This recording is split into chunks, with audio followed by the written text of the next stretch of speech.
Hey there, I'm Jessica, and this is Bookshelf to Big Screen. Today, I'm talking about the book, The Stranger by Harlan Coben and the 2020 miniseries adaptation.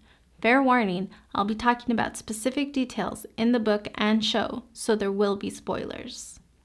What's interesting in this adaptation is that Coben was directly involved with writing the miniseries as well, but there are many differences.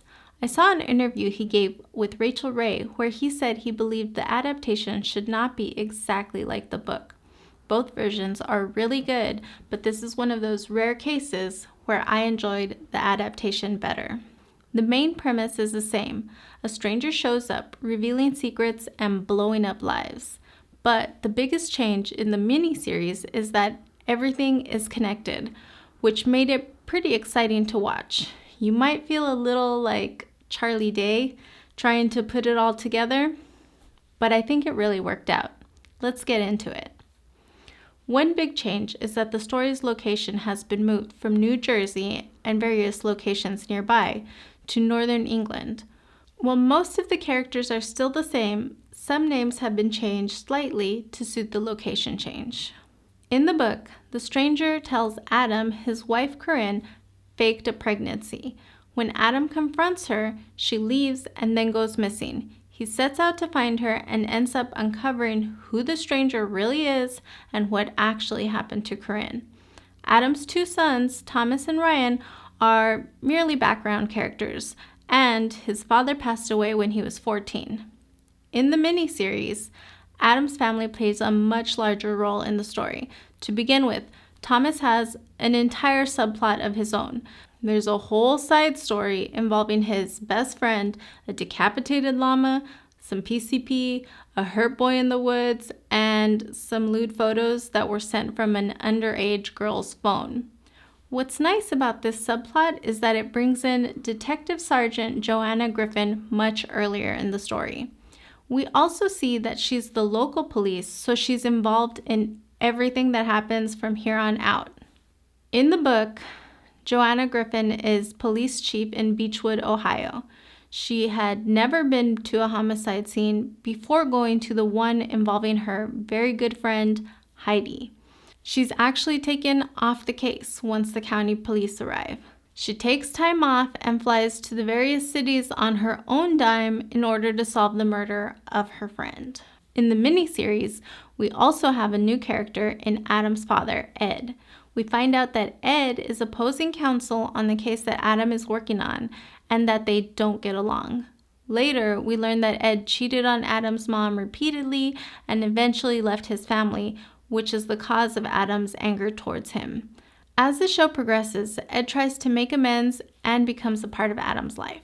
In the book, the stranger is actually Chris Taylor, a man described as thin and tattooed with blonde hair and blue eyes. He works with a group of people and together they find dirt on other people and blackmail them.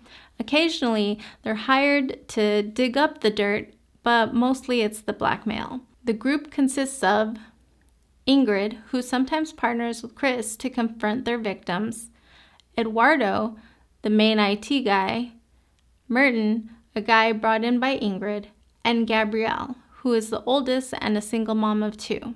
In the miniseries, the stranger is now Chrissy, a mixed-race female. Ingrid is still her partner, but their relationship is more than just professional. As I mentioned, the main story follows Adam and his search for Corrine, but the stranger has other victims throughout the book. Number 1 is Adam, we know. Number 2 is Heidi Dan. Heidi is told that her daughter is essentially an online prostitute. We'll talk more about Heidi in a minute. Number 3 is Michaela Siegel. She's told that her fiance was the person who posted revenge porn of her, making it appear as though her ex-boyfriend had done it in order to break them up.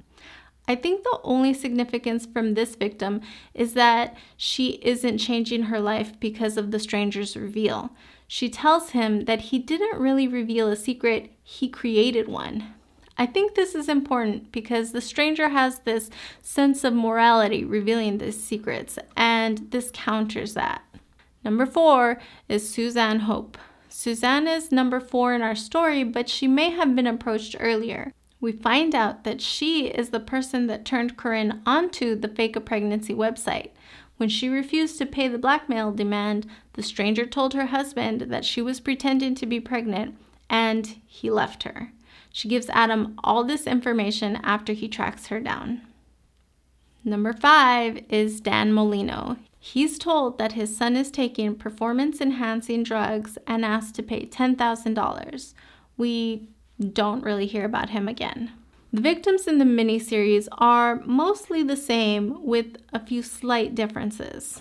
Number 1 is still Adam. Number 2 is Heidi Doyle. Number 3 is still Michaela, but her part of the story is a little bigger. After the stranger initially reveals the secret, she gets mad that Michaela didn't leave her fiancé, and she goes back to confront Michaela about it. While in pursuit of the stranger, Adam tracks her to Michaela's house, where he talks to Michaela and learns a little more about the blackmail scheme. In the miniseries, this victim gives us a closer look at why revealing secrets is so personal for the stranger. Number 4 is Suzanne Hope. Her story is a little different too. She actually paid the stranger, so her secret was not revealed, and she's still with her husband. Even though she talks to Adam, he only finds out that she was blackmailed, but he doesn't get as much information out of her. Number 5 is a new victim, Ed Price. In the miniseries, the stranger confronts Ed with the secret that he fathered a child from one of his affairs.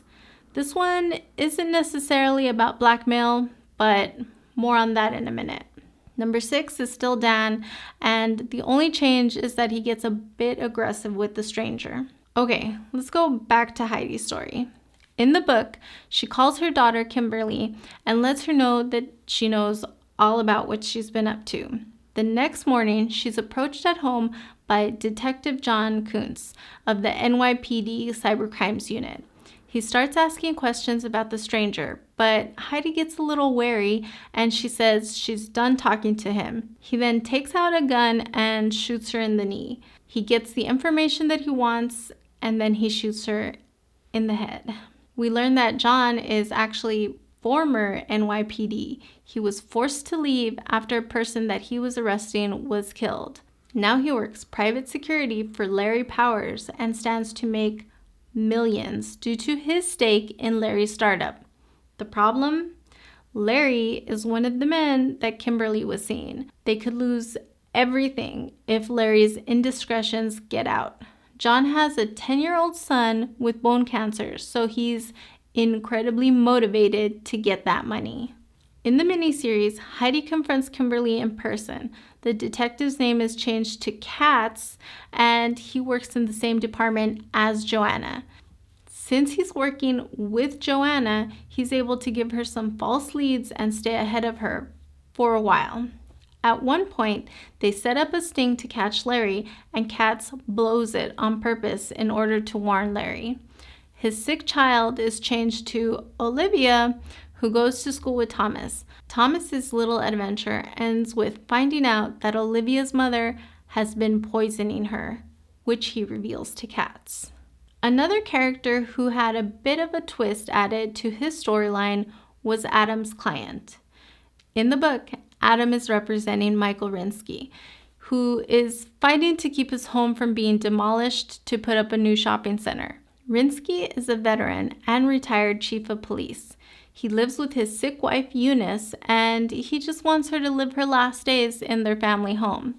Mr. Rinsky also helps Adam track down Ingrid's information and gives him a little advice on how to proceed in the search for Corrine. In the miniseries, the client's name is Martin Killen. He was a detective that left the force to raise his child after his wife left him. He plays a much bigger role in helping Adam track down the stranger and search for Corrine. But there's two major crazy twists. Number 1, he killed his wife and hid her in the wall of his house. And number 2, he's the stranger's father.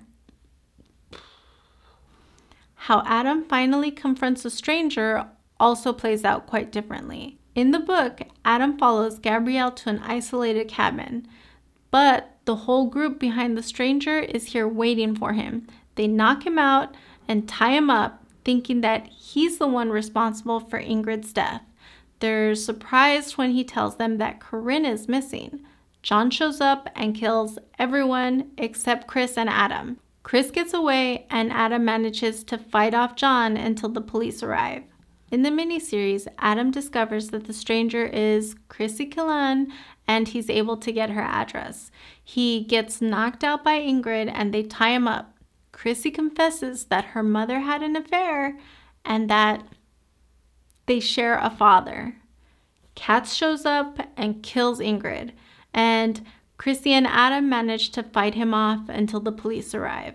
The story of what happened to Corrine plays out pretty much the same in the book and miniseries with some minor changes. In the book, Thomas tells Adam about the tracking app and they see that her phone was last on in Philadelphia. It's a bit of a misdirect because we find out that Ingrid was also killed in Philadelphia. Later, Tripp confesses that he tossed her phone onto a truck. After Adam shoots Tripp, Joanna helps him make it look like self-defense. She fires the gun from Tripp's hand and uses the other hand to scratch Adam and leave some DNA under his fingernails. This physical evidence and Joanna's testimony of hearing Tripp's confession is what keeps Adam out of jail. In the miniseries, Ryan is the one who remembers the tracking app. He and Thomas show Adam that Corrine's phone is only 2 miles away, and they all go together along with Killan to track her down. It's a suspenseful chase, just missing her at the train station and ending at a bridge, making it look like either she jumped or was thrown off. In the end, Joanna helps Adam again, but they pin Tripp's murder on Katz. Joanna removes Adam's prints from the gun and plants it back in the apartment where they arrested Katz. This is the only part of the show that I didn't like. Tripp was killed after Katz was taken into custody. I feel like this could have easily been disputed since Katz was a little busy that morning fighting Joanna. Well, I think that about wraps it up. That's my recap on The Stranger by Harlan Coben and the 2020 miniseries adaptation. What book would you like to hear about next? Let me know in the comments. If you enjoyed this recap, please click like. And be sure to click subscribe to see my next video. Thanks for watching.